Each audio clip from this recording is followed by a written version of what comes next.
Hello students, कैसे हैं आप। आज हम डिस्कस कर रहे हैं इनऑर्गेनिक केमिस्ट्री का एक बेसिक चैप्टर, एक बेसिक कॉन्सेप्ट वाला चैप्टर, जिसको हम कह सकते हैं कि ये इनऑर्गेनिक केमिस्ट्री का एक फंडामेंटल चैप्टर है और ये है पीरियोडिक टेबल। दोस्तों, ये चैप्टर आपने सबसे पहले 10th क्लास में देखा था पीरियोडिक प्रॉपर्टीज के नाम से। इसी को हम थोड़ा सा इलोबरेट कर रहे हैं इसको हम, कि कैसे हम जितने भी इनऑर्गेनिक कंपाउंड्स हैं, इनऑर्गेनिक एलिमेंट्स हैं, या ये कहें पीरियोडिक टेबल में जितने भी एलिमेंट्स हैं, इनकी कैसे स्टडी करें। चलिए देखते हैं, हम स्टार्ट करते हैं अपना बेसिक चैप्टर पीरियोडिक टेबल।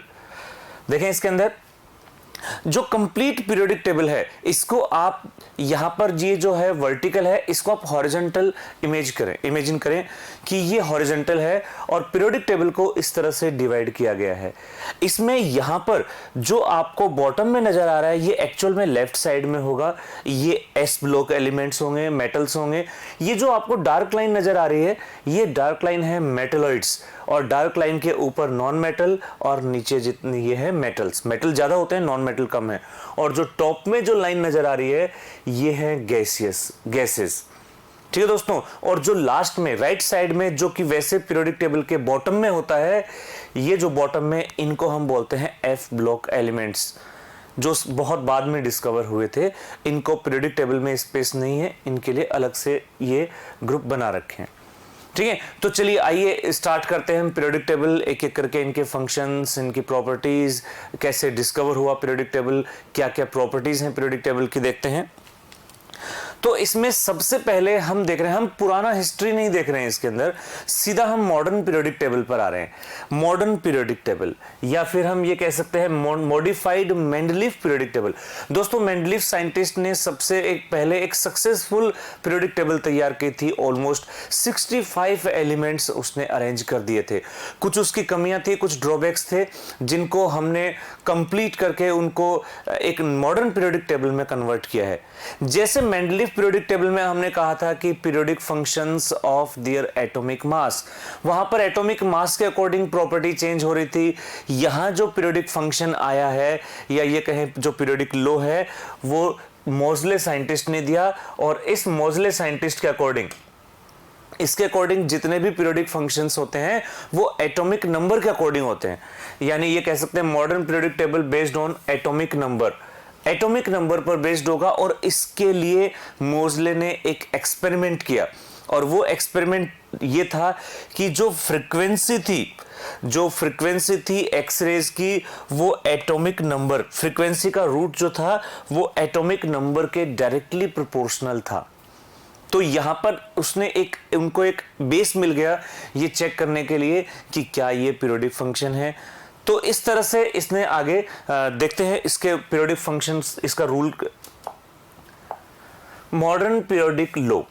और ये लॉ क्या है कि chemical and physical properties of element are periodic function of their atomic number. Periodic function of atomic number के अकॉर्डिंग इसमें वेरिएशन आएगा। पीरियोडिक मतलब कि एक फिक्स इंटरवल के बाद में वेरिएशन, रिपीटेशन, फिक्स इंटरवल के बाद रिपीटेशन। और ये इस कैरेक्टरिस्टिक्स देखें इस मॉडर्न पीरियोडिक टेबल, कैसे इसको डिजाइन किया गया है।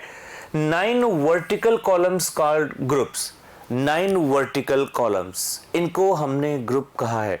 इसके अलावा इसको हमने नेमिंग की फर्स्ट टू एट्थ ग्रुप जो है, इसके अलावा 0 group, first to 8 and 0 group. इसको हमने इस तरह से, जो 0 ग्रुप है वो इनर्ट गैसेस के लिए रिजर्व है। यहां पर 1 to 8 and 0 group. Inert gases were introduce in periodic table by Ramsay, scientist Ramsay ने इनर्ट गैसेस को इंट्रोड्यूस किया। इसके अलावा 7 हॉरिजॉन्टल सीरीज, इन 7 हॉरिजॉन्टल सीरीज को नाम दे दिया गया पीरियड्स, यानी 7 पीरियड एंड 9 ग्रुप्स। हम बात कर रहे हैं मॉडर्न पीरियोडिक टेबल की, अभी हम लॉन्ग फॉर्म की बात नहीं कर रहे हैं। जो मेंडलीफ की पीरियोडिक टेबल थी उसी का एक मॉडिफिकेशन देख रहे हैं। नेक्स्ट देखें इसके बाद में, तो ये जो इसके बाद एक और पीरियोडिक टेबल हमने इंट्रोड्यूस की, long form of modern periodic table, यानी इसमें थोड़ा सा मॉडिफिकेशन और किया गया। और वो बेसिक मॉडिफिकेशन क्या था कि जो 9 हमने ग्रुप्स डिवाइड किए थे, जिनको हमने 9 ग्रुप्स कहा था, वो 9 ग्रुप्स जो हैं अब क्या बन गए, 18 ग्रुप बन गए। 9 को हमने, यानी ये कहें कि हर एक ग्रुप को हमने 2 पार्ट्स में डिवाइड कर दिया। तो यहां पर 7 horizontal periods and 18 vertical column यानी ग्रुप्स आ गए अब 18। तो यहां पर देखो, according to IUPAC 18 vertical columns are named as first to 18th group. इस बार हमने 0 ग्रुप को 18th ग्रुप नाम दे दिया है।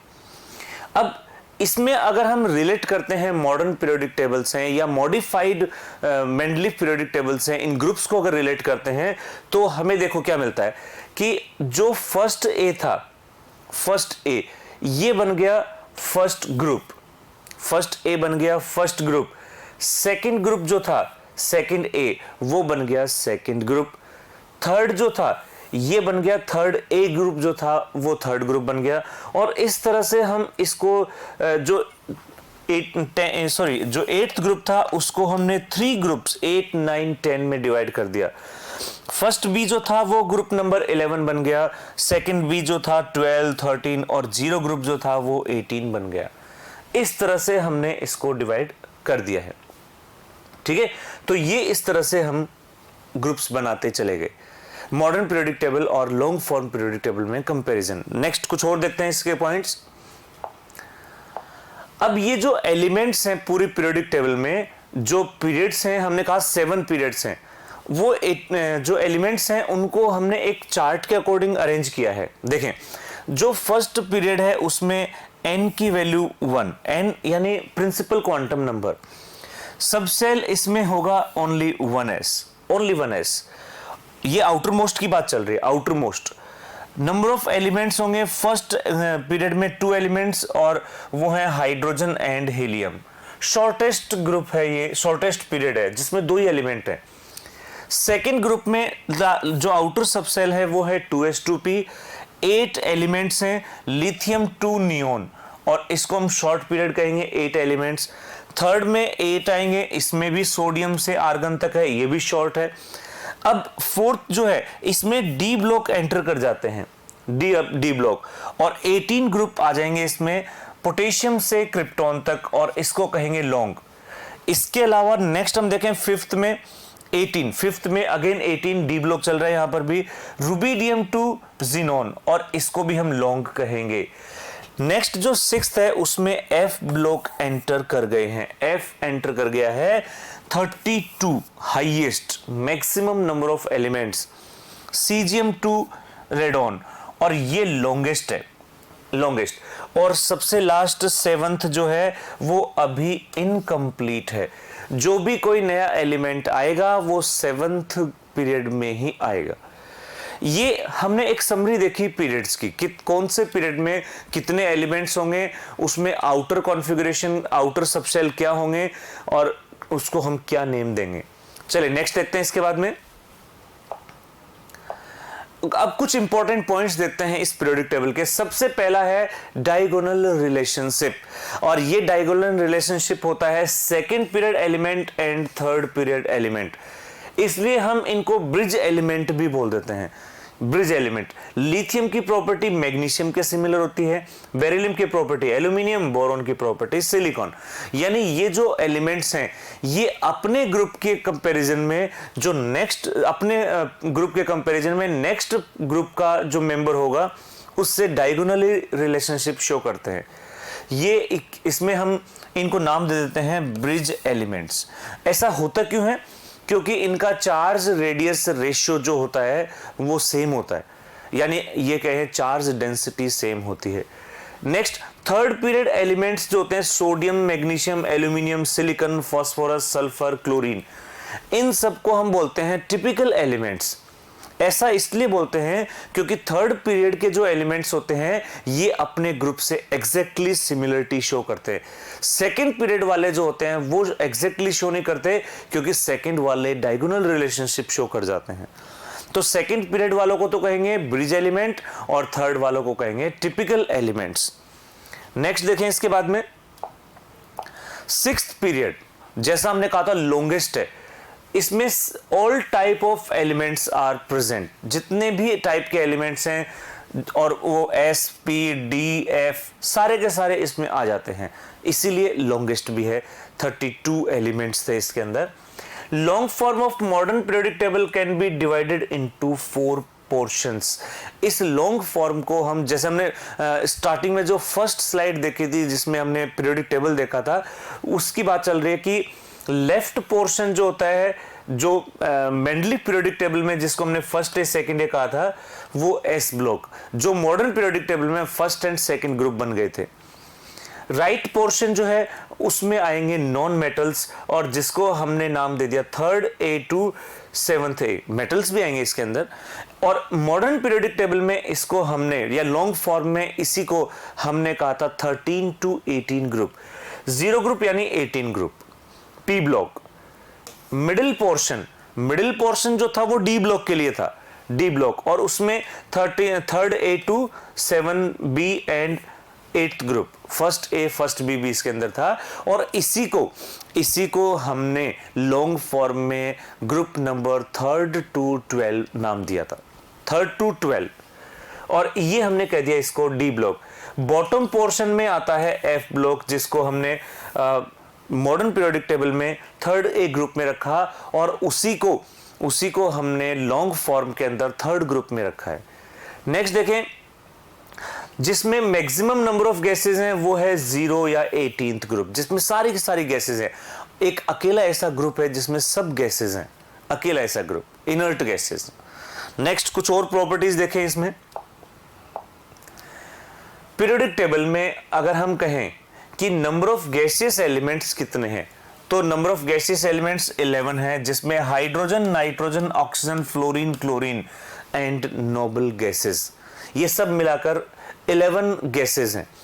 अगर हम लिक्विड एलिमेंट्स की बात करते हैं, मोस्टली मेटल्स होते हैं लिक्विड में, और वो हैं सीजियम, फ्रांसियम, गैलियम, मरकरी, यूयूबी। एक ब्रोमीन भी है जो लिक्विड नॉन मेटल है। Bromine is the only non metal which exist in liquid form. Next इसके बाद में है थर्ड ग्रुप या 3rd बी ग्रुप, जिसको हम एफ ब्लॉक जिसमें इंक्लूड कर देते हैं। तो इसको हमने लॉन्गेस्ट ग्रुप कहा है क्योंकि इसमें 32 एलिमेंट्स हैं। अब 32 में कौन कौन से हैं? 14th लेंथेनॉइड, 14 एक्टिनॉइड, 14 यानी 28 तो ये हो गए। उसके अलावा स्कैंडियम, इट्रियम, लॉरेंशियम और एक्टिनियम, सॉरी लेंथेनम और एक्टिनम, ये टोटल 32 एलिमेंट्स हैं पीरियोडिक टेबल के इस ग्रुप में। नेक्स्ट कुछ और प्रॉपर्टीज देखें।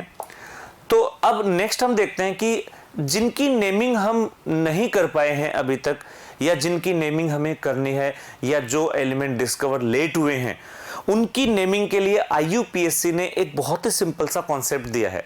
और वो कॉन्सेप्ट क्या है कि नंबर्स को कुछ नेमिंग कर दी, जैसे 0 को निल, 1 अन, 2 के लिए बाई, 3 के लिए tri, quad, pent, hex, sept, oct, N.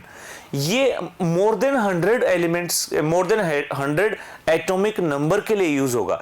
जैसे एक एग्जांपल देखें, अगर किसी का एटॉमिक नंबर 101 है तो इसका मतलब 1 का मतलब क्या था? अन, 0 का मतलब क्या था? निल, और अगेन 1 का मतलब अन। लास्ट में EM लगा देंगे, मेटल्स हैं इसलिए लास्ट में EM लगेगा।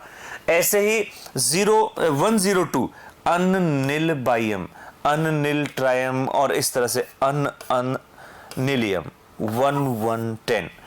तो इस तरह से हम कोई भी IUPAC नेमिंग कर सकते हैं मोर देन 100 एटॉमिक नंबर के लिए। नेक्स्ट कुछ और प्रॉपर्टीज देखते हैं। नेक्स्ट है determination of period and group, कि हम कैसे एक पीरियड और एक ग्रुप को डिटरमाइन करें पीरियोडिक टेबल के अंदर। तो उसमें पीरियड को आइडेंटिफाई करना बहुत इजी है। कैसे? अगर आपको उसका इलेक्ट्रॉनिक कॉन्फ़िगरेशन मिल जाए, और इलेक्ट्रॉनिक कॉन्फ़िगरेशन में जो principal quantum number outer configuration के लिए, जो आउटर शेल के लिए जो प्रिंसिपल क्वांटम नंबर है, जैसे यहां पर 2, यहां पर है 3, यहां पर है 4, यहां पर है 5, जो भी आउटर जो कॉन्फ़िगरेशन है उसमें जो प्रिंसिपल क्वांटम नंबर है वही पीरियड नंबर, वही पीरियड नंबर हो जाएगा। जैसे यहां पर ये 2nd period, 3rd period, 4th period, 5th period, इस तरह से। ठीक है दोस्तों, तो कॉन्फ़िगरेशन को देखकर हम यहां पर पीरियड तो कर सकते हैं। अब ग्रुप कैसे डिसाइड करते हैं या ब्लॉक नंबर कैसे डिसाइड करें? तो ब्लॉक जो नंबर दिए जाते हैं, लास्ट इलेक्ट्रॉन जिस भी सब सेल में एंटर करेगा इलेक्ट्रॉनिक कॉन्फ़िगरेशन में, वही हो जाएगा ब्लॉक नंबर। ठीक है, पीरियड नंबर में तो क्या था, जो हाईएस्ट प्रिंसिपल क्वांटम नंबर है वो बताते हैं, और ब्लॉक नंबर में लास्ट इलेक्ट्रॉन। जैसे यहां लास्ट इलेक्ट्रॉन एंटर कर रहा है 3d8 यानी डी में, तो ये हो गया डी ब्लॉक एलिमेंट। अगर लास्ट इलेक्ट्रॉन एस में एंटर कर रहा होता, एस ब्लॉक एलिमेंट। इसके बाद नेक्स्ट देखें ग्रुप नंबर, कि ग्रुप नंबर को कैसे डिसाइड करें।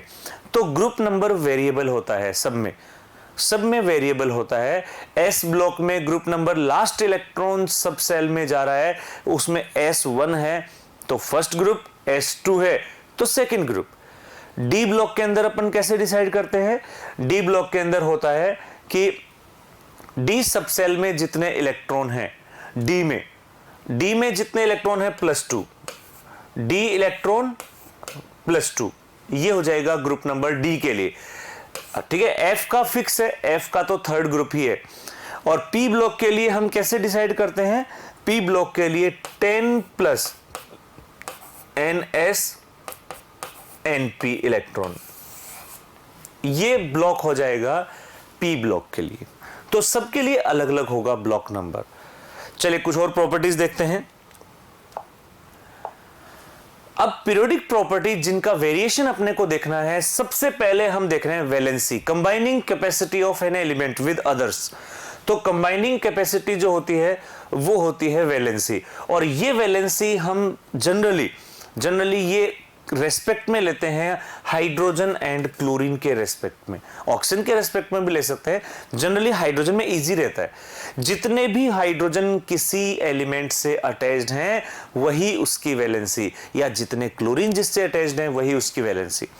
जैसे सोडियम NaH NaCl वैलेंसी 1, यहां पर 2 हाइड्रोजन 2 क्लोरीन है, वैलेंसी 2, 3 हाइड्रोजन 3 क्लोरीन वैलेंसी 3, यहां पर भी 3 है 3, तो यहां पर भी वैलेंसी जो है फास्फोरस की, जैसे सल्फर की वैलेंसी यहां पर हो गई 2, ठीक है, और यहां फास्फोरस जो है इसकी वैलेंसी हो गई 3, इस तरह से।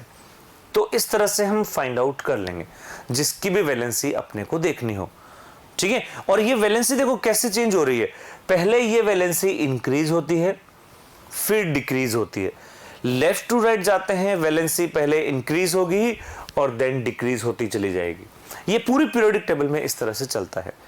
नेक्स्ट देखें डेंसिटी। अब हम बात करते हैं डेंसिटी की। डेंसिटी जो है ये है mass upon volume, mass upon volume. तो जैसे हम पीरियोडिक टेबल में देखते हैं टॉप टू बॉटम जब आते हैं तो एक एक शेल इंक्रीज होता है। फर्स्ट पीरियड में 1 सेल, सेकंड पीरियड में 2 सेल, पीरियड नंबर यानी शेल नंबर। शेल इंक्रीज हो रहा है मतलब वॉल्यूम इंक्रीज हो रहा है, लेकिन उसमें मास नंबर उससे ज्यादा इंक्रीज हो रहा है। इसलिए क्या होता है कि जैसे ही हम जैसे टॉप टू बॉटम आते जाते हैं मास ज्यादा इंक्रीज होता है, वॉल्यूम कम। तो मास जो डेंसिटी जो है वो इंक्रीज होती चली जाती है टॉप टू बॉटम आते हैं तब। लेकिन जब लेफ्ट टू राइट जाते हैं तो वॉल्यूम सेम रहता है और मास धीरे धीरे इंक्रीज होता है। तो डेंसिटी जो होती है एक पीरियड में लेफ्ट टू राइट इंक्रीज होती है, हालांकि ये मिडिल में जाकर बहुत ज्यादा हो जाती है, अगेन फिर डिक्रीज होने लग जाती है। तो पीरियड के अंदर density first increase then decrease, लेकिन एक ग्रुप में रेगुलर इंक्रीज। तो ये इस तरह से हम देख रहे हैं, ये है डेंसिटी। चलिए अब हम स्टार्ट कर रहे हैं नेक्स्ट, इसके अंदर नेक्स्ट प्रॉपर्टी पीरियोडिक टेबल की, और ये है एटॉमिक साइज। अभी तक हमने जो प्रॉपर्टी देखी थी उसका एक तरह से ये एप्लीकेशन है एटॉमिक साइज, या एटॉमिक साइज एक तरह से कहें तो आगे आने वाली जो प्रॉपर्टीज हैं इसमें बहुत ज्यादा यूज होने वाला है ये फैक्टर। एटॉमिक साइज होता क्या है? अगर हम एक एटम की बात करें, जैसा हमने एटॉमिक स्ट्रक्चर में भी देखा था कि एटम जो होता है ये एक तरह से राउंड शेप में होता है, ठीक है। तो राउंड शेप में जो एटम होता है इसमें हमने वहां पर देखा था जो डिफरेंट मॉडल्स थे कि न्यूक्लियस सेंटर में होता है, इलेक्ट्रॉन्स उसके सराउंडिंग में रोटेट होते रहते हैं। तो जो आउटर मोस्ट इलेक्ट्रॉन होता है, आउटर मोस्ट और न्यूक्लियस, इसके बीच में जितनी डिस्टेंस होगी उस डिस्टेंस को हम कह देंगे एटॉमिक रेडियाई, एटॉमिक रेडियाई। और एटॉमिक रेडियाई से ही हम बना लेते हैं एक राउंड, एक सर्कल, ठीक है। तो स्फेरिकल ये एक एटम बन जाएगा। तो स्फेरिकल जो होता है उसमें हमें रेडियस की रिक्वायरमेंट होती है। तो यहां हमने रेडियस किसको कहा है, outer most electron and nucleus के इन डिस्टेंस जो है इन बिटवीन दीज, ठीक है। अब ये जो हम देखें एटॉमिक रेडियाई जो है distance between outer most electron and nucleus, ठीक है। या फिर ये भी कह सकते हैं अगर हमारे पास दो डिफरेंट एटम हैं और दोनों डिफरेंट एटम के न्यूक्लियस की जो डिस्टेंस आएगी, दो डिफरेंट एटम के न्यूक्लियस की जो डिस्टेंस आएगी, अगर हम उसका भी हाफ कर दे, जैसे मान लो ये डिफरेंट न्यूक्लियस हैं, इनके बीच में डिस्टेंस है, इसका भी हाफ कर दे तो भी एटॉमिक रेडियाई आ जाएगी, ठीक है। Half of nuclear distance between two atoms, इनको हमने कहा न्यूक्लियर डिस्टेंस को एटॉमिक रेडियाई। अब ये जो एटॉमिक रेडियस है, हम एटॉमिक साइज में एटॉमिक रेडियस क्यों देख रहे हैं, क्योंकि हमने कहा स्फेरिकल है, रेडियस से हम पूरा कैलकुलेट कर लेंगे। तो चलिए देखें, अब ये एटॉमिक रेडियस जो है ये कितने टाइप की हो सकती है, कितने टाइप्स में हम इसको डिवाइड कर सकते हैं। तो हमने इसको 4 टाइप्स में डिवाइड किया है, कोवेलेंट रेडियाई, आयनिक रेडियाई, और इसके अलावा यहां पर हम देखें metallic radii and van der Waals radii. ये 4 कैटेगरी हमने डिवाइड की हैं। एक एक करके इन कैटेगरी को अगर हम देखें तो सबसे पहली कैटेगरी जो है वो है कोवेलेंट रेडियस, जिसको हम बोलते हैं सिंगल बॉन्ड कोवेलेंट रेडियाई, ठीक है दोस्तों। अब ये कोवेलेंट रेडियस है तो ये कोवेलेंट कंपाउंड्स में मिलेगी, कोवेलेंट बॉन्ड में मिलेगी। और कोवेलेंट बॉन्ड जो होता है दो एटम्स के बीच में, यहां पर अगर हम देखें तो कोवेलेंट बॉन्ड जो बनता है ये ओवरलैपिंग से बनता है। ये न्यूक्लियस है इनके, और ये इंटर न्यूक्लियर डिस्टेंस का हाफ एटॉमिक रेडियाई। तो ओवरलैपिंग से जो बॉन्ड बनेगा, तो ओवरलैपिंग से जो बॉन्ड बनेगा, इसका मतलब ये हो गया, इसका मतलब ये है कि जो एटॉमिक रेडियाई हमें मिलेगी ये एक्चुअल एटॉमिक रेडियाई से कम मिलेगी, less than actual atomic radii due to overlapping. तो ओवरलैपिंग होने की वजह से यहां पर रेडियस कम मिलेगी। तो ये तो था first radii, covalent radii. Now हम देखते हैं अब आयनिक रेडियाई। आयनिक रेडियाई की अगर हम बात करते हैं तो यहां पर देखें आयनिक रेडियस। अब आयनिक रेडियस में आयंस बनेंगे, और आयंस जो होंगे वो आयंस होंगे कैटायन एनायन। कैटायन एनायन इनके आयंस होंगे। अब कैटायन कैसे बनेगा, तो कैटायन इलेक्ट्रॉन रिलीज करके बनेगा, एनायन इलेक्ट्रॉन गेन करके बनेगा। तो यहां पहले हमने देखा cationic radius, cationic radii, cation बनेगा इलेक्ट्रॉन के रिलीज होने से। और यहां पर अगर इलेक्ट्रॉन रिलीज होगा तो हो सकता है, एक पॉसिबिलिटी है कि जो आउटर शेल है वो ही गायब हो जाए, और आउटर शेल ही गायब हो गया, इसका मतलब ये हो गया कि जो एक्चुअल एटॉमिक रेडियाई थी वो डिक्रीज हो गई, कैटायनिक रेडियाई उससे कम मिलेगी यहां पर हमें। तो एटॉमिक रेडियस जो होती है वो कैटायनिक रेडियस से बड़ी होती है, क्योंकि कैटायन बनने से एक तो यहां पर हम कहें कि जो न्यूक्लियस है उसके ऊपर इलेक्ट्रॉन्स का अट्रैक्शन इंक्रीज हो जाएगा, ठीक है। और इंक्रीज होने से एक तरह से कॉन्ट्रैक्शन हो जाएगा हल्का सा, तो रेडियस डिक्रीज। अब कैटायन की जो साइज है वो मैग्नीट्यूड ऑफ जेड इफेक्टिव या पॉजिटिव चार्ज के डायरेक्ट इनवर्सली प्रोपोर्शनल। जितना ज्यादा पॉजिटिव चार्ज आएगा हम कहेंगे कि आउटर इलेक्ट्रॉन पर उतना ही अट्रैक्शन ज्यादा होगा और साइज डिक्रीज हो जाएगी कैटायन की। तो यहां जैसे एक एग्जांपल देख रहे हैं, Fe+2 Fe+3, जैसे जैसे हम चार्ज इंक्रीज कर रहे हैं या ये कहें इलेक्ट्रॉन रिमूव कर रहे हैं, साइज धीरे धीरे कम होती जा रही है। चलिए कुछ और देखते हैं। नेक्स्ट देखते हैं एनायनिक रेडियाई के बारे में।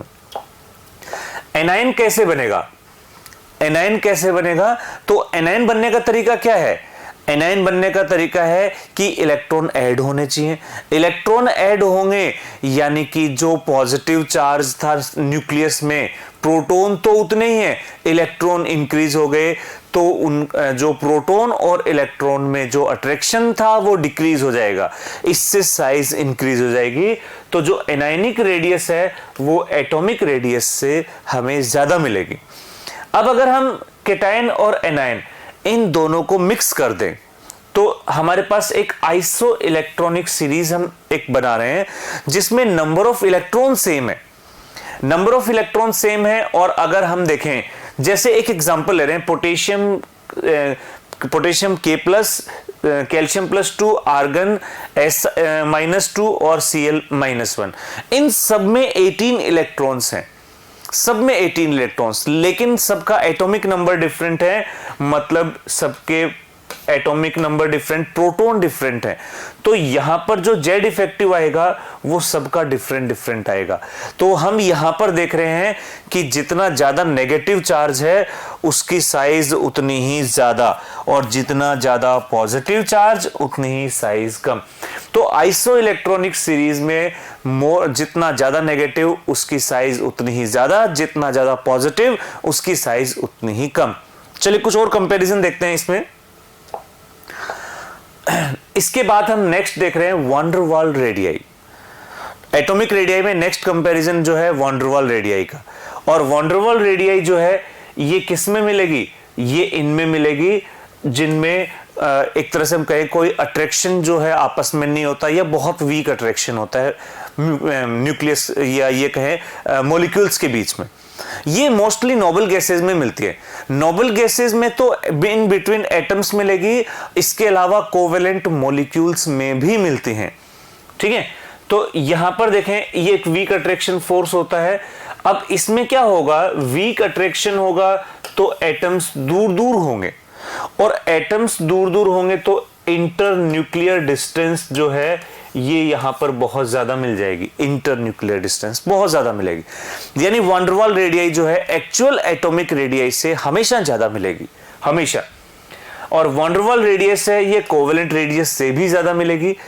ठीक है, इसके अलावा इनर्ट गैसेस, नोबल गैसेस हम जिनको बोलते हैं, इनमें केवल और केवल वैन डर वाल रेडियाई ही मिलती है।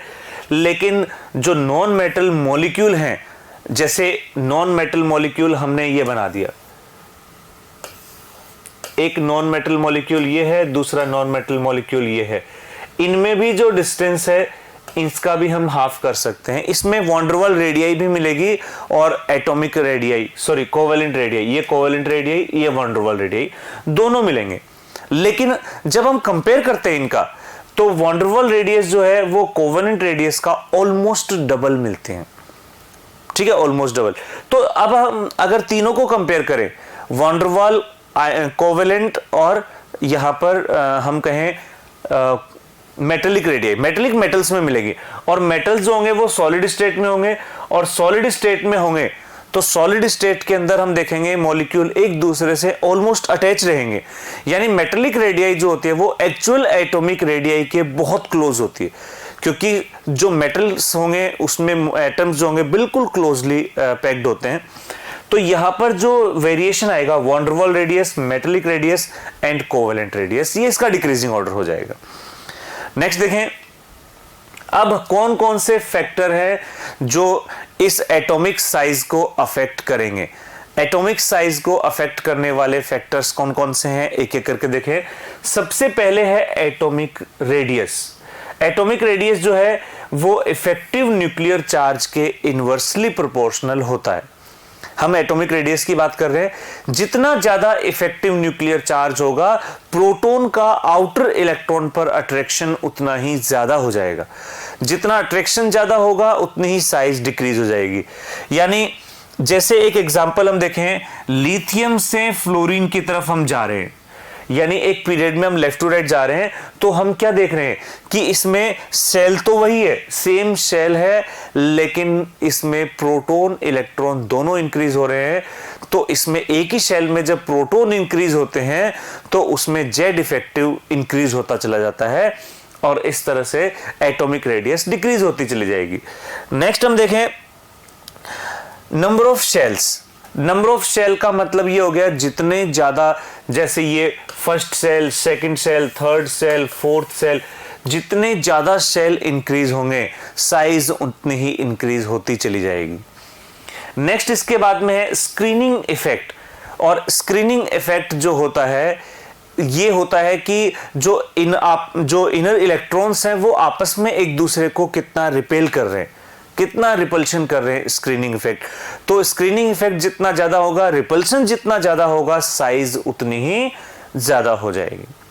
नेक्स्ट देखें कुछ और फैक्टर्स जिसमें मैग्नीट्यूड ऑफ, अब ये आयनिक रेडियाई की बात कर रहे हैं हम, कि पॉजिटिव चार्ज जितना ज्यादा साइज उतनी ही कम, और नेगेटिव चार्ज जितना ज्यादा साइज उतनी ही ज्यादा। ये हम पहले भी डिस्कस कर चुके हैं। नेक्स्ट इसके बाद में बॉन्ड ऑर्डर। बॉन्ड ऑर्डर का मतलब ये है, ये कोवेलेंट के अंदर आएगा। बॉन्ड ऑर्डर का मतलब है कि कोई एटम अपने दूसरे एटम के साथ कितने बॉन्ड बना पा रहा है। जितने ज्यादा बॉन्ड बनाएगा उसमें जो क्लोजनेस है, जो ओवरलैपिंग है, वो उतनी ही ज्यादा आ जाएगी। और ओवरलैपिंग जितनी ज्यादा होगी साइज उतनी ही कम होती चली जाएगी। जैसे यहां पर नाइट्रोजन सिंगल बॉन्ड सबसे बड़ा होगा, लेकिन जैसे ही बॉन्ड ऑर्डर इंक्रीज होता जा रहा है साइज डिक्रीज होती चली जाएगी। इसके बाद नेक्स्ट देखें पीरियोडिक वेरिएशन, कि कैसे वेरिएशन होता है एक एटॉमिक साइज का पीरियड में। चाहे हम पीरियड में लेफ्ट टू राइट जाएंगे तो हम साइज का डिफरेंस देखेंगे, या फिर टॉप टू बॉटम आएंगे तो ग्रुप की बात करेंगे। पहले हम पीरियड की बात कर लेते हैं। जैसे हम लेफ्ट टू राइट जाते हैं तो जेड इफेक्टिव इंक्रीज होता चला जाता है, साइज डिक्रीज होती चली जाएगी। अगर हम देखें वैसे तो यहां पर हम अचानक से एक वेरिएशन आता है नियोन इनर्ट गैसेस में, और वो इसलिए आता है क्योंकि नियोन में हमें केवल और केवल वैन डर वाल रेडियाई मिलेगी, और वैन डर वाल रेडियाई मिलेंगी तो इसका मतलब ये है कि इनकी साइज सबसे ज्यादा मिलेगी। इसके बाद में नेक्स्ट है ग्रुप के अंदर, और ग्रुप में हमने कहा जैसे जैसे ग्रुप में जाएंगे शेल इंक्रीज होंगे। लिथियम में 2 ही सेल होते हैं, फिर sodium 3 shell, 4 shell, 5 shell, 6 shell, shell increase होते जा रहे हैं, साइज इंक्रीज होती चली जाएगी। ठीक है, तो ये तो था एटॉमिक रेडियाई में नॉर्मल वेरिएशन। अब एक्सेप्शन पीरियोडिक टेबल में बहुत होते हैं, एटॉमिक साइज में भी एक्सेप्शन होता है, और वहां यहां पर हमने देखा ये है लेंथेनाइड कॉन्ट्रैक्शन। लेंथेनाइड एक्टिनाइड जब आते हैं तो यहां पर क्या होता है कि इनको हमने एक ही ग्रुप में एंटर करा रखा है, यानी एक ही ग्रुप में एक साथ बहुत सारे प्रोटॉन आ जाएंगे और बहुत ज्यादा मैग्नीट्यूड में आ जाएंगे। और जब प्रोटॉन एक साथ इंक्रीज हो जाएंगे जेड इफेक्टिव इंक्रीज होगा, और जेड इफेक्टिव इंक्रीज होगा तो एटॉमिक रेडियस डिक्रीज हो जाएगी।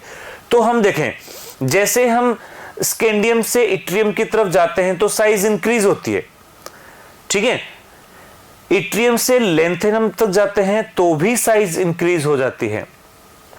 ठीक है ना, लेकिन जब जिरकोनियम से हॉफनियम तक आते हैं, क्योंकि यहां पर आते हैं एफ ब्लॉक, यहां पर एफ ब्लॉक एंटर कर जाते हैं, तो जिरकोनियम से हाफनियम तक जाएंगे तो साइज इंक्रीज होनी चाहिए थी, जो कि नहीं होती।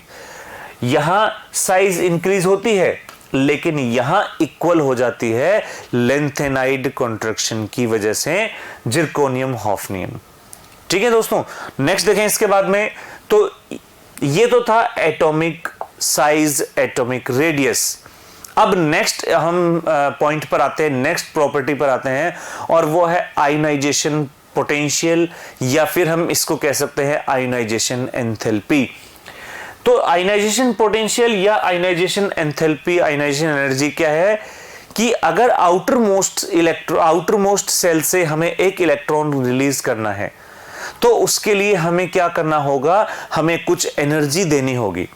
Minimum energy which required for removal of outer most electron from its gaseous isolated atom. अगर गैसियस आइसोलेटेड एटम से हमें आउटर मोस्ट इलेक्ट्रॉन को रिमूव करना है तो मिनिमम एनर्जी जो रिक्वायर्ड होगी उसी को हम कहेंगे आयोनाइजेशन पोटेंशियल और आयोनाइजेशन एनर्जी। इसमें सक्सेसिव आयोनाइजेशन एनर्जी, जैसे हम अगर फर्स्ट इलेक्ट्रॉन रिलीज करते हैं आउटर मोस्ट का तो इसको कहेंगे IE1, या आयनाइजेशन एंथैल्पी 1, लेकिन उससे बनेगा कैटायन, और कैटायन से नेक्स्ट इलेक्ट्रॉन रिलीज करेंगे आयनाइजेशन एंथैल्पी 2, एक और इलेक्ट्रॉन रिलीज करेंगे आयनाइजेशन एंथैल्पी 3, इसी सीक्वेंस में आगे बढ़ते चले जाएंगे। और खास बात यह है कि जो भी नेक्स्ट आईपी होगा या नेक्स्ट आयनाइजेशन एंथैल्पी होगी वो प्रीवियस आयनाइजेशन एंथैल्पी से हमेशा ज्यादा होगी, क्योंकि हर एक नेक्स्ट इलेक्ट्रॉन को निकालने में पहले इलेक्ट्रॉन से ज्यादा एफर्ट लगेगा, ज्यादा जोर आएगा। IP is always an endothermic process, हमें इलेक्ट्रॉन रिलीज करना है, इलेक्ट्रॉन रिलीज करेंगे तो हमें एनर्जी देनी ही होगी। इसके अलावा इसका मेजरमेंट होता है इलेक्ट्रॉन वोल्ट पर एटम, या ये कहें एनर्जी ही है, जो एनर्जी का मेजरमेंट वही इसका मेजरमेंट, या ये कहें किलो कैलोरी पर मोल, वही एनर्जी की सीक्वेंस, वह एनर्जी की यहां पर कैलकुलेशंस। अब देखें कौन कौन से फैक्टर हैं जो आयनाइजेशन एंथैल्पी को अफेक्ट करते हैं। उसमें सबसे पहले आता है एटॉमिक साइज, जितना साइज बड़ा होगा आईपी उतना ही कम हो जाएगा। क्यों? क्योंकि एटम बड़ा होगा तो जेड इफेक्टिव कम हो जाएगा, जो प्रोटॉन है उनका अट्रैक्शन आउटर मोस्ट पर कम होगा, इलेक्ट्रॉन निकालना इजी हो जाएगा। इफेक्टिव न्यूक्लियर चार्ज जितना ज्यादा होगा, अगर एक इलेक्ट्रॉन पर जो प्रोटॉन का अट्रैक्शन है वो ज्यादा फील हो रहा है तो इलेक्ट्रॉन को रिमूव करना मुश्किल है वहां से, तो यहां पर डायरेक्टली प्रोपोर्शनल। स्क्रीनिंग इफेक्ट, अगर मान लो रिपल्शन ऑलरेडी हो रहा है तो हमें इलेक्ट्रॉन निकालना बहुत आसान हो जाएगा। अगर आपस में इलेक्ट्रॉन में रिपल्शन हो रहा है तो उसको रिमूव करना easy. Penetration power of subshell, penetration power का मतलब यह होता है कि कोई इलेक्ट्रॉन प्रोटॉन पर कितना अट्रैक्शन फील कर रहा है, कितना अट्रैक्शन फील कर रहा है। देखते हैं इसके बारे में थोड़ा सा हम, जैसे यहां पर हम देखें sp-d-f, सबसे क्लोज होता है s ऑर्बिटल, एक सबसेल s सबसेल जो होता है, एक शेल का s सबसेल प्रोटॉन के सबसे क्लोज होता है, फिर P और फिर D और फिर F। जो जितना ज्यादा क्लोज होगा न्यूक्लियस के, जितना प्रोटॉन के या न्यूक्लियस के जितना क्लोज होगा उस पर अट्रैक्शन उतना ही ज्यादा फील होगा, और जितना ज्यादा अट्रैक्शन लगेगा उसका इलेक्ट्रॉन रिलीज करना मुश्किल होगा, पेनिट्रेशन पावर उसमें ज्यादा मिलेगी। नेक्स्ट देखें, एस सबसेल सबसे क्लोज है तो इसका पीडीएफ के कंपैरिजन में ये कहें पेनिट्रेशन पावर ज्यादा होगा, तो इसके अकॉर्डिंग ही आईपी भी चेंज हो जाएगा। Stability of half filled and full field orbital, अगर कोई ऑर्बिटल स्टेबल है, चाहे वो हाफ फिल्ड हो चाहे फुल फिल्ड हो, तो ऐसे में उसमें से इलेक्ट्रॉन रिमूव करना मुश्किल है, क्योंकि जो स्टेबल हो जाता है वो इलेक्ट्रॉन को इजीली रिलीज नहीं करता। ठीक है दोस्तों, तो यहां पर हम देखें जैसे P3, D5, F7 ये तो है हाफ फील्ड ऑर्बिटल, और fully field S2, P6, D10, F14। इनमें से अगर इनमें भी बात करते हैं तो जो फुल फील्ड ऑर्बिटल होते हैं इनका आईपी ज्यादा मिलेगा, क्योंकि फुल फिल होने के बाद इलेक्ट्रॉन रिमूव करना मुश्किल है। तो यहां पर हम देखें जैसे कार्बन, नाइट्रोजन, ऑक्सीजन और फ्लोरीन की बात करते हैं, तो यहां नाइट्रोजन का जो है वो हाफ फील्ड ऑर्बिटल है, और ये जो इफेक्ट होते हैं ये जो हमने देखे हैं, चाहे वो पेनिट्रेशन पावर हो चाहे वो half field full filled orbital हो, इनका इफेक्ट केवल अपने एडजेसेंट एटम पर ही लगता है, केवल पड़ोसी पर ही जोर चलता है इनका, केवल एडजेसेंट इफेक्ट। यानी नाइट्रोजन का इफेक्ट केवल कार्बन और ऑक्सीजन पर होगा, फ्लोरीन पर नहीं होगा। तो फ्लोरीन का तो ज्यादा हो जाएगा, बट नाइट्रोजन ऑक्सीजन से आगे आ जाएगा। ठीक है दोस्तों, इसके बाद नेक्स्ट है ऑक्सीडेशन स्टेट। ऑक्सीडेशन स्टेट का मतलब है एक तरह से इलेक्ट्रॉन जा रहे हैं या आ रहे हैं। अगर पॉजिटिव ऑक्सीडेशन स्टेट है तो जितनी ज्यादा ऑक्सीडेशन स्टेट होगी इलेक्ट्रॉन रिमूव करना उतना ही मुश्किल। नेगेटिव में अगर ऑक्सीडेशन स्टेट है मतलब उसमें से इलेक्ट्रॉन रिलीज करना इजी है। नेक्स्ट देखें इसके बाद वेरिएशन पीरियोडिक टेबल में आयोनाइजेशन पोटेंशियल का। अगर हम ग्रुप की बात करते हैं तो ग्रुप में जैसे हम देखते हैं कि ग्रुप में टॉप टू बॉटम आते हैं तो साइज इंक्रीज होती है, और साइज इंक्रीज होगी तो आईपी डिक्रीज हो जाएगा। तो आईपी डिक्रीज होता चला जाता है, लेकिन एक्सेप्शन है एल्यूमिनियम और गैलियम। एल्यूमिनियम से जब हम गैलियम, ये हम देखते हैं कि पहले हम बोरोन से आते हैं एल्यूमिनियम पर और एल्यूमिनियम से गैलियम पर। तो बोरोन से एल्यूमिनियम पर आते हैं तो नॉर्मल चेंज होता है, लेकिन यहां पर एल्यूमिनियम से गैलियम पर आते हैं तो डी ब्लॉक के इलेक्ट्रॉन एंटर करना स्टार्ट हो जाते हैं, डी ब्लॉक के। इससे क्या होता है, इनकी जो साइज होती है वो ऑलमोस्ट सेम हो जाती है, आईपी ऑलमोस्ट इनके सेम हो जाते हैं, IP almost same. Transition contraction कह सकते हैं। थोड़ी देर पहले हमने देखा था लेंथेनाइड कॉन्ट्रैक्शन, जिसमें जिरकोनियम और हॉफनियम की साइज सेम थी, लेकिन प्रोटॉन तो एकदम से इंक्रीज हो गए थे। तो प्रोटॉन के एकदम से इंक्रीज होने की वजह से हॉफनियम, जिसका आईपी कम होना चाहिए था, ये लेंथेनाइड कॉन्ट्रैक्शन की वजह से जिरकोनियम से भी ज्यादा हो जाता है, लेंथेनाइड कॉन्ट्रैक्शन की वजह से। अगर एक पीरियड की बात करते हैं तो लेफ्ट टू राइट जब हम जाएंगे तो यहां पर जो एटॉमिक साइज जो है वो डिक्रीज होती है, आईपी इंक्रीज हो जाएगा। लेकिन बस दो एक्सेप्शन आएंगे, full field half filled orbital वाले। इस एक तो हाफ फील्ड ऑर्बिटल वाला और दूसरा पेनिट्रेशन पावर वाला, ये दो एक्सेप्शन आते हैं इसके अंदर। देखें इसके अंदर अब एप्लीकेशन ऑफ आईपी कि क्या यूज है आयनाइजेशन पोटेंशियल का। तो यूज की बात अगर हम करें तो आयनाइजेशन पोटेंशियल में सबसे पहले metallic and non metallic character देखते हैं। आईपी जितना कम होता है इलेक्ट्रॉन उतना ही इजीली रिलीज होता है। इलेक्ट्रॉन इजीली रिलीज होगा मींस कि उसमें मेटेलिक प्रॉपर्टीज ज्यादा आएंगी। तो यहां पर हम देखें कि लो आईपी जो होगा तो मेटेलिक, और अगर जिसका आईपी ज्यादा है इलेक्ट्रॉन रिलीज नहीं करना चाह रहे हैं, इसका मतलब उसमें नॉन मेटेलिक कैरेक्टर ज्यादा होंगे, नॉन मेटेलिक। रिएक्टिविटी की बात करें तो रिएक्टिविटी की भी सिमिलरली ऐसे ही है। अगर आईपी कम है मतलब इलेक्ट्रॉन बहुत इजीली रिलीज हो रहा है। अगर इलेक्ट्रॉन इजीली रिलीज हो रहा है तो रिएक्शन बहुत फास्ट होगी, यानी कि आयनाइजेशन कैरेक्टर जितने ज्यादा होंगे रिएक्टिविटी कम, आयनाइजेशन कैरेक्टर कम होंगे तो रिएक्टिविटी बहुत फास्ट होगी। नेक्स्ट देखें इसके बाद में स्टेबिलिटी ऑफ ऑक्सीडेशन स्टेट्स। अब ऑक्सीडेशन स्टेट जो होती हैं, हो सकता है एक ही atom more than one oxidation state show करे, more than one oxidation state. उनमें से हम स्टेबल किसको कहेंगे, तो वो डिपेंड करेगा आईपी के डिफरेंस पर।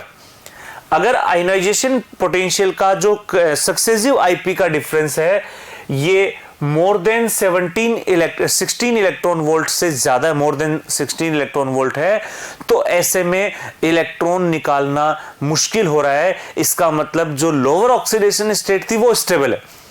क्यों? क्योंकि नेक्स्ट इलेक्ट्रॉन निकालने में बहुत जोर आ रहा है, बहुत ज्यादा एफर्ट लगाने पड़ रहे हैं। लेकिन अगर वो डिफरेंस कम है, अगर वो डिफरेंस जो है वो इलेक्ट्रॉन वोल्ट से भी कम है, तो इसका मतलब है इलेक्ट्रॉन इजीली रिलीज हो जाएगा नेक्स्ट वाला। तो हायर वाली ऑक्सीडेशन स्टेट मोर स्टेबल होगी। जैसे एग्जांपल Na+ और Na+2 में 42.7 का डिफरेंस, यानी Na+ मोर स्टेबल। लेकिन मैग्नीशियम की बात करें Mg+ से Mg+2 में ओनली 7.4 इलेक्ट्रॉन वोल्ट, यानी यहां इलेक्ट्रॉन निकालना इजी है, तो higher oxidation state more stable हो जाएंगे। नेक्स्ट एक और एप्लीकेशन है बेसिक नेचर। आईपी जितना ज्यादा होता है उसमें एसिडिक कैरेक्टर उतने ही ज्यादा होते हैं, या ये कहें आईपी जितना कम होता है उसमें बेसिक नेचर उतनी ही ज्यादा। तो बेसिक नेचर जो है आईपी के इनवर्सली प्रोपोर्शनल होती है। जैसे कुछ एग्जांपल हैं ऑक्साइड्स के। हम इन ऑक्साइड्स में सीजियम से और लिथियम की तरफ जा रहे हैं, तो हम क्या देख रहे हैं ऑक्साइड्स के अंदर कि यहां पर जैसे जैसे सीजियम से लिथियम पर जा रहे हैं आईपी इंक्रीज, क्योंकि लिथियम से सीजियम तक डिक्रीज होता चला जाता है। तो जितना कम आईपी होगा बेसिक नेचर उतनी ही ज्यादा। ये तो था आयनाइजेशन एंथैल्पी। अब हम, ये तो इलेक्ट्रॉन रिलीज करने वाला था, अब हम इलेक्ट्रॉन गेन करेंगे। और इलेक्ट्रॉन गेन करने वाली जो एंथैल्पी होती है इसको हम कहते हैं इलेक्ट्रॉन एफिनिटी। इलेक्ट्रॉन एफिनिटी का मतलब होता है लगाव, इलेक्ट्रॉन के लिए लगाव। Electron affinity, electron gain enthalpy. Enthalpy मतलब यहां पर कुछ ना कुछ एनर्जी से रिलेटेड है। तो इसमें अगर हम एक न्यूट्रल एटम को इलेक्ट्रॉन देते हैं तो वो नेगेटिव में कन्वर्ट हो जाता है, एनाइन में कन्वर्ट हो जाता है। इस प्रोसेस में जो एनर्जी रिलीज होती है इसको हम कहेंगे इलेक्ट्रॉन एफिनिटी। इलेक्ट्रॉन एफिनिटी जो रिलीज एनर्जी है, electron affinity. Isolated gaseous atom, जैसे हमने एटॉमिक आयनाइजेशन एंथैल्पी में भी कहा था, मोस्टली इलेक्ट्रॉन जो एनर्जी होती है वो फर्स्ट जो होती है, मतलब फर्स्ट इलेक्ट्रॉन जब एंटर करता है तो मोस्टली एनर्जी रिलीज होती है, यानी कि आयनाइजेशन एंथैल्पी मोस्टली एक्सोथर्मिक होती हैं, हमेशा नहीं, मोस्टली एक्सोथर्मिक होती हैं। नेक्स्ट देखें कि कौन कौन से फैक्टर हैं जो इलेक्ट्रॉन गेन करने पर एंथैल्पी को अफेक्ट करेंगे। उसमें सबसे पहले है एटॉमिक साइज। एटॉमिक साइज जितनी एटम जितना बड़ा होता है, जितना बड़ा एटम होगा, इलेक्ट्रॉन उसमें ऐड करना मुश्किल हो जाएगा, क्योंकि उसका न्यूक्लियस के लिए अट्रैक्शन बहुत कम है। भाई इलेक्ट्रॉन को अट्रैक्ट कौन कर रहा है? न्यूक्लियस कर रहा है, और न्यूक्लियस ही दूर चला गया तो आने वाला इलेक्ट्रॉन, या ये कहें न्यूक्लियस का जो लगाव है इलेक्ट्रॉन के लिए, वो कम हो जाएगा। Inversely proportional. स्क्रीनिंग इफेक्ट जो होता है वो इलेक्ट्रॉन एफिनिटी के इनवर्सली प्रोपोर्शनल। अगर पहले से ही रिपल्शन हो रहा है, ऑलरेडी रिपल्शन है, तो फिर आने वाले इलेक्ट्रॉन के लिए यहां पर स्पेस कम है, या ये कहें आने वाला इलेक्ट्रॉन नहीं आना चाहेगा, इसमें इलेक्ट्रॉन एफिनिटी कम हो जाएगी। इफेक्टिव न्यूक्लियर चार्ज, अब बात आ रही है न्यूक्लियस की। न्यूक्लियस का इफेक्ट जितना ज्यादा होगा वो अट्रैक्ट उतना ही ज्यादा करेगा इलेक्ट्रॉन्स को, directly proportional. Stability of complete field and half field orbitals. अगर किसी एटम में स्टेबिलिटी आ रखी है, चाहे वो हाफ फील्ड के थ्रू चाहे फुल फील्ड के थ्रू, अगर स्टेबिलिटी है ऑलरेडी, तो फिर वो इलेक्ट्रॉन को अट्रैक्ट नहीं करना चाहेगा, इलेक्ट्रॉन को गेन नहीं करना चाहेंगे। यानी ऐसे में जो इनकी एफिनिटी है वो जीरो हो जाती है, ऑलमोस्ट जीरो। एफिनिटी जीरो होने का मतलब है कि उसका कोई लगाव नहीं रहा इलेक्ट्रॉन पर, बट इलेक्ट्रॉन गेन एंथैल्पी तो रहेगी, यानी इलेक्ट्रॉन आ रहा है तो एनर्जी में तो वेरिएशन आएगा, बट उसकी एफिनिटी जीरो हो जाएगी। ठीक है, तो ऑलमोस्ट जीरो हो जाती है। नेक्स्ट देखें, अगर हम एक पीरियड की बात करते हैं, लेफ्ट टू राइट जाते हैं पीरियड में, तो लेफ्ट टू राइट जाएंगे तो इलेक्ट्रॉन एफिनिटी इंक्रीज होगी, क्योंकि जेड इफेक्टिव इंक्रीज हो रहा है। ठीक है ना। लेकिन अगर हम बात करते हैं थर्ड पीरियड की, हालांकि ये काम करते हैं, ये जो पॉइंट्स है आगे डिस्कस करेंगे हम कुछ आगे फैक्टर के साथ में, हम डायरेक्ट नेक्स्ट पॉइंट पर आ रहे हैं कि इलेक्ट्रॉन एफिनिटी जो है इनर्ट गैसेस की, वो हमने कहा जीरो होती है, जीरो, क्योंकि वो जो इनके स्टेबल कॉन्फ़िगरेशन होता है, इलेक्ट्रॉन गेन नहीं करना चाहेंगे। अब हम वेरिएशन देखना चाह रहे हैं पीरियड्स के अंदर सेकंड और थर्ड में। तो होता क्या है कि जब हम सेकंड से थर्ड में आते हैं, साइज तो इंक्रीज होती है, साइज इंक्रीज होती है, लेकिन सेकंड पीरियड की साइज बहुत ही ज्यादा स्मॉल होती है। सेकंड पीरियड की जो साइज है वो बहुत ज्यादा कम होती है। ठीक है, इस वजह से क्या होता है, जो आने वाला इलेक्ट्रॉन है वो अपने ही दूसरे इलेक्ट्रॉन से रिपल्शन फील करने लग जाता है। इसलिए जो सेकंड पीरियड जो थर्ड पीरियड जो होता है, इनकी इलेक्ट्रॉन एफिनिटी सेकंड पीरियड से ज्यादा हो जाती है। अगर हम एक इंडिविजुअल पीरियड की बात करें तो लेफ्ट टू राइट जब जाते हैं तो बेरिलियम, नाइट्रोजन और नियोन, इनकी इलेक्ट्रॉन एफिनिटी ऑलमोस्ट जीरो होती है, क्योंकि इनमें half field full field stability है। नेक्स्ट जिसकी बात हम कर रहे थे सेकंड और थर्ड पीरियड की, अभी थोड़ी देर पहले हमने कहा था बाद में भी डिस्कस करेंगे, वो है एक ग्रुप के अंदर। एक ग्रुप में इलेक्ट्रॉन एफिनिटी डिक्रीज होती चली जाती है क्योंकि साइज इंक्रीज हो रही है, लेकिन particular second and third period में ये वेरिएशन थोड़ा अलग है कि सेकंड और थर्ड पीरियड में थर्ड पीरियड की इलेक्ट्रॉन एफिनिटी सेकंड से ज्यादा, क्योंकि सेकंड का कुछ ज्यादा ही साइज जो होता है, टू स्मॉल साइज, बहुत स्मॉल साइज होता है उसका, इस वजह से रिपल्शन होता है। अब जैसे हमने कहा इलेक्ट्रॉन गेन करना है, इलेक्ट्रॉन गेन करना या इलेक्ट्रॉन अट्रैक्ट करना, इसमें हम कंपैरिजन देखना चाह रहे हैं। एक और पॉइंट आएगा, अभी थोड़ी देर में डिस्कस करेंगे हम इसको, इलेक्ट्रॉन नेगेटिविटी। इलेक्ट्रोनेगेटिविटी का मतलब होता है जो बॉन्ड के इलेक्ट्रॉन है वो अट्रैक्ट करना। इलेक्ट्रॉन एफिनिटी, आइसोलेटेड एटम जब इलेक्ट्रॉन गेन करता है, एक अट्रैक्ट कर रहा है और एक इलेक्ट्रॉन गेन कर रहा है, इसमें डिफरेंस आ रहा है थोड़ा सा।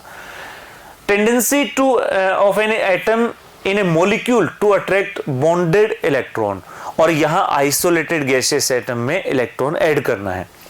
सेकेंड डिफरेंस क्या है?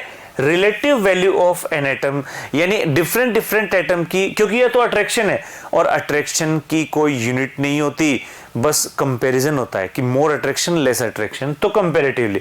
लेकिन ये तो वैल्यू है, ये तो हम एब्सोल्यूट वैल्यू आती है इसमें एटम की, जो आयनाइजेशन इलेक्ट्रॉन गेन एंथैल्पी है उसकी वैल्यू आएगी।